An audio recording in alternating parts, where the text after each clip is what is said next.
The CGPSC coach में आपका स्वागत है। पिछली कक्षा में छत्तीसगढ़ आर्थिक सर्वेक्षण के अंतर्गत जनगणना के ऊपर हम चर्चा कर रहे थे, तो अभी उसी दिशा में आगे बढ़ेंगे। तो जनगणना में आगे बढ़ते हैं तो देखिएगा, शहरीकरण की बात की जाए तो छत्तीसगढ़ में जो 27 जिले हैं, उन 27 जिलों में सर्वाधिक शहरीकरण वाला जिला कौन सा है? तो दुर्ग है। दुर्ग का पहला स्थान है, दूसरे स्थान पर रायपुर है, तीसरे स्थान पर कोरबा है।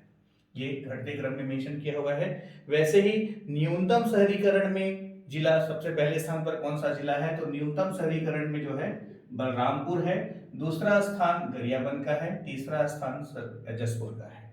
ये शहरीकरण की बात हुई। आ जाइए साक्षरता की तरफ, एजुकेशन की तरफ। तो राज्य की साक्षरता का प्रतिशत है 70.03, 70.03% जो है साक्षरता का प्रतिशत है छत्तीसगढ़ राज्य का, जिसमें भारत के राज्यों में देखा जाए तो छत्तीसगढ़ का कौन सा स्थान है? 20वां स्थान है। अब देखिएगा, प्रारंभिक परीक्षा में एक बार प्रश्न पूछा हुआ था, इनमें से कौन कौन सा स्टेटमेंट सही है? तो वहां पे स्टेटमेंट 1, स्टेटमेंट 2, स्टेटमेंट 3 दिया हुआ था। स्टेटमेंट 2 में लिखा हुआ था साक्षरता में छत्तीसगढ़ का भारत में 15वां स्थान है। तो ये स्टेटमेंट गलत था। आ रही बात समझ में? राज्यों में छत्तीसगढ़ का साक्षरता में भारत में 20वां स्थान है, और यदि केंद्र शासित प्रदेश को मिला दें, भारत संघ की बात करें, तो छत्तीसगढ़ का 27वां स्थान है, 27। दोनों में थोड़ा सा डिफरेंस है, उसको मैनेज कीजिए।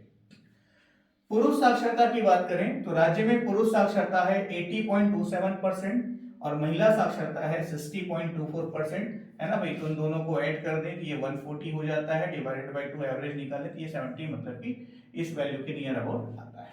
तो 8 6 14 उससे वो याद रहेगा, ज्यादा कॉम्प्लिकेटेड नहीं है। एजुकेशन में साक्षरता में देखें तो सर्वाधिक साक्षर जिला है छत्तीसगढ़ में दुर्ग। राज्य का सर्वाधिक साक्षर जिला है दुर्ग। यहां पर साक्षरता का प्रतिशत है 82.86%। तो ये वैल्यू को याद रखना जरूरी नहीं है। न्यूनतम साक्षरता वाला जिला है सुकमा, तो दुर्ग सुकमा। अब इसी साक्षरता को हम वर्गवार देखें तो अनुसूचित जाति में सर्वाधिक साक्षर जिला है बालोद और न्यूनतम साक्षर जिला है सरगुजा। ठीक है, अनुसूचित जाति में एससी कैटेगरी में सर्वाधिक साक्षर जिला है बालोद, न्यूनतम साक्षर जिला है सरगुजा। वैसे ही देखिए अनुसूचित जनजाति में, तो इसमें जो है सर्वाधिक साक्षर जिला है बालोद और न्यूनतम साक्षर जिला है सुकमा। तो अच्छी बात यह है कि BBSS है ना, तो ये आपका थोड़ा सा कोई कॉम्बिनेशन आप बना सकते हैं। पुरुष साक्षरता में पहला स्थान है दुर्ग का, दूसरा स्थान है बालोद का, तीसरा स्थान है रायपुर का। ठीक है, पुरुष साक्षरता में। और न्यूनतम में पहला स्थान है सुकमा का, दूसरा स्थान है बीजापुर का, तीसरा स्थान है नारायणपुर का। तो ये एग्जाम में पूछा जा चुका है। एग्जाम में किसको पूछा गया था? तो न्यूनतम महिला साक्षरता वाला जिला कौन सा है, बार बार पूछा गया है। तो महिला साक्षरता में सर्वाधिक स्थान पुनः दुर्ग, दूसरा रायपुर और तीसरा बालोद। तो लगभग सेम चीज है, थोड़ा सा डेटा सफल हो रहा है, याद हो जाएगा। लेकिन इसमें महिला में देखें तो पहला स्थान सुकमा, दूसरा बीजापुर और तीसरा हो जा रहा है दंतेवाड़ा। तो एग्जाम में जो क्वेश्चन आया था उसमें बीजापुर ऑप्शन में दिया हुआ था, सुकमा दंतेवाड़ा नहीं थे, इसलिए बीजापुर आंसर हुआ। यदि सुकमा है ऑप्शन में तो पहला आंसर आपका सुकमा होगा, उसके बाद बीजापुर आएगा आंसर। आगे बात समझ में? क्योंकि महिला साक्षरता में बीजापुर का दूसरा स्थान है, पहला स्थान है किसका? सुकमा का। न्यूनतम की बात कर रहा हूं मैं, है ना भाई? सर्वाधिक में पहला स्थान दुर्ग का है, दूसरा रायपुर का है महिला साक्षरता में। तो इस तरह से क्या होता है, क्वेश्चंस की कैटेगरी होती है, उसको थोड़ा ध्यान रखना पड़ता है जिस तरह से आपने स्टडी किया है। अब इसमें देखें कार्यबल जन भागीदारी, तो राज्य का जो कार्यबल जन भागीदारी प्रतिशत है वो 47.68% है। इसको आपको याद रखना है। छत्तीसगढ़ राज्य का कार्यबल जन भागीदारी प्रतिशत कितना है? 47.66%। ये आपको याद रखना है। 7 ऐसे जिले हैं जिनका कार्यबल जन भागीदारी जो है वो कम है। 27 में से 7 ऐसे जिले हैं जिनका कार्यबल जन भागीदारी कम है, कार्यशीलता भी इसको बोलते हैं। हरी बात समझ में? तो ये 47.68% को आपको ध्यान में रखना है। जनसंख्या घनत्व, तो जनसंख्या घनत्व मतलब आपका क्या हो जाता है, 1 वर्ग किलोमीटर के क्षेत्र में कितने लोग निवास करते हैं। है ना भाई। तो जनसंख्या घनत्व में देखें तो भारत में 2001 में था 325 और छत्तीसगढ़ में 2001 में था 154। 2011 की जनगणना अनुसार भारत का जनसंख्या घनत्व है 382 और छत्तीसगढ़ का जनसंख्या घनत्व है 189। ठीक है, तो पिछले 10 वर्षों में भारत में जनसंख्या घनत्व में वृद्धि हुई कितना, 57, और पिछले 10 वर्षों में छत्तीसगढ़ में जनसंख्या घनत्व में वृद्धि हुई कितना, 35। 2011 से 2001 से 2011 की जनगणना को हम देख रहे हैं। ठीक है, तो अब ये जो डिफरेंस है 57 माइनस 35, ये कितना है, 22 व्यक्ति प्रति वर्ग किलोमीटर।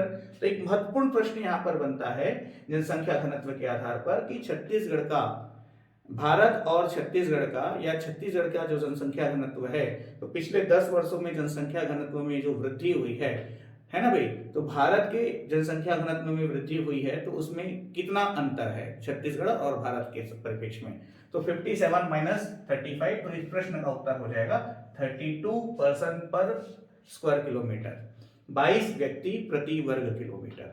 ठीक, जनसंख्या घनत्व में भारत के राज्यों में छत्तीसगढ़ का स्थान है 20वां और जनसंख्या घनत्व में भारत संघ में छत्तीसगढ़ का स्थान है 25वां। तो ये 20 और 25, स्टेट और यूनियन, कंप्लीट इंडिया दोनों में थोड़ा सा डिफरेंसेस है। सर्वाधिक जनसंख्या घनत्व वाले जिले, तो छत्तीसगढ़ का सर्वाधिक जनसंख्या घनत्व वाला जिला है, पहला स्थान है दुर्ग का और दूसरा स्थान है रायपुर का। कम जनसंख्या घनत्व वाले जिले में पहला स्थान है नारायणपुर का और दूसरा स्थान है बीजापुर का, है ना भाई। तो सर्वाधिक जनसंख्या वाले में पहला स्थान है दुर्ग, दूसरा रायपुर, दूरा। न्यूनतम जनसंख्या घनत्व वाले जिले में पहला है नारायणपुर और दूसरा है बीजापुर, ये ध्यान रखना है आपको। अब आकांक्षी जिलों की बात करें तो देश के 115 जिलों को आकांक्षी जिलों के रूप में शामिल किया गया और वहां पर विकास के लिए विभिन्न योजनाएं लाई गई। टारगेट किया गया कि आकांक्षी जिलों में संभावनाएं ज्यादा है, यहां ज्यादा तेजी से विकास संभव है। तो 115 आकांक्षी जिलों को चुना गया, उसमें छत्तीसगढ़ से कितने जिले शामिल रहे, तो 10। अब ये पूछा जा चुका है एग्जाम में कि छत्तीसगढ़ से कितने आकांक्षी जिले भारत में शामिल हैं, तो 10, जिसमें नाम क्या क्या है तो एक बार थोड़ा सा लिख करके इसकी प्रैक्टिस कीजिएगा। बीजापुर, नारायणपुर, सुकमा, दंतेवाड़ा, बस्तर, कोंडागांव, कांकेर। तो ये तो आपका बस्तर संभाग हो गया पूरा 7। फिर है कोरबा, महासमुंद, राजनांदगांव, कोरबा, महासमुंद, राजनांदगांव, ये 3 और अलग से, तो 7 + 3 टोटल 10 हो जाते हैं। इसका आपको ख्याल रखना है। प्रश्न बनता है कि इनमें से कौन सा जिला आकांक्षी जिलों में शामिल नहीं है, तो ये मालूम रहेगा तो आसानी से बन जाएगा। राज्य की कुल जो जनसंख्या है उसका 26.88% इस आकांक्षी जिले में निवास करता है। तो राज्य की कुल जनसंख्या का 26.88% आकांक्षी जिले में निवास करता है और राज्य की कुल अनुसूचित जाति जनसंख्या, राज्य की कुल अनुसूचित जाति जनसंख्या का 15.84% आकांक्षी जिलों में निवास करता है और राज्य की कुल अनुसूचित जनजाति जनसंख्या का 41.52% आकांक्षी जिलों में निवास करता है। थोड़ा सा डिफरेंस है ना भाई। राज्य में कुल एसटी आबादी है 30.68%, तो उस 30.68% का 41.52% 10 आकांक्षी जिलों में निवास करता है। इस तरह से उसको समझिएगा। ग्राम पंचायत तो देखिए 1869, तो 1869 ग्राम पंचायत इस 10 आकांक्षी जिले के अंतर्गत आते हैं, जिसमें सर्वाधिक ग्राम पंचायत किस जिले से शामिल है, राजनांदगांव जिले से शामिल है। 450 ग्राम पंचायत 10 आकांक्षी जिलों में, क्योंकि राजनांदगांव 10 आकांक्षी जिलों में शामिल है। कुल ग्राम पंचायतों का 30.64% आकांक्षी जिले में शामिल है। 1869 जो मैंने आपको बताया। छत्तीसगढ़ का स्वास्थ्य सूचकांक 0.52% पूछा जा चुका है एग्जाम में, ध्यान रखिएगा। स्वास्थ्य सूचकांक में राज्य में 27 जिलों में पहला स्थान है कोरबा का दूसरा स्थान है बीजापुर का, ठीक है, सॉरी बिलासपुर का। तो स्वास्थ्य सूचकांक में पहला स्थान है कोरबा का और दूसरा स्थान है बिलासपुर का। और श्रम दिवस उपलब्धता की बात करें तो अनुसूचित जाति में श्रम दिवस उपलब्धता में पहले स्थान पर है महासमुंद। अनुसूचित जाति में श्रम दिवस उपलब्धता में पहले स्थान पर है महासमुंद। अनुसूचित जनजाति में श्रम दिवस उपलब्धता में पहला स्थान पर है सुकमा। और महिला वर्ग में श्रम दिवस उपलब्धता में पहले स्थान पर है राजनांदगांव। तो ये पहले स्थान वाले 3 जिले हमने देख लिए। इस तरह से जनसंख्या के दृष्टिकोण से जो प्रश्न पूछे जा सकते हैं आने वाली प्रारंभिक और व्यापम की परीक्षाओं में, वो यहाँ पे हमारा समाप्त होता है। ठीक है भाई, अगली क्लास में आर्थिक सर्वेक्षण के अगले टॉपिक के ऊपर हम चर्चा करेंगे। Wish you all the best, thank you very much.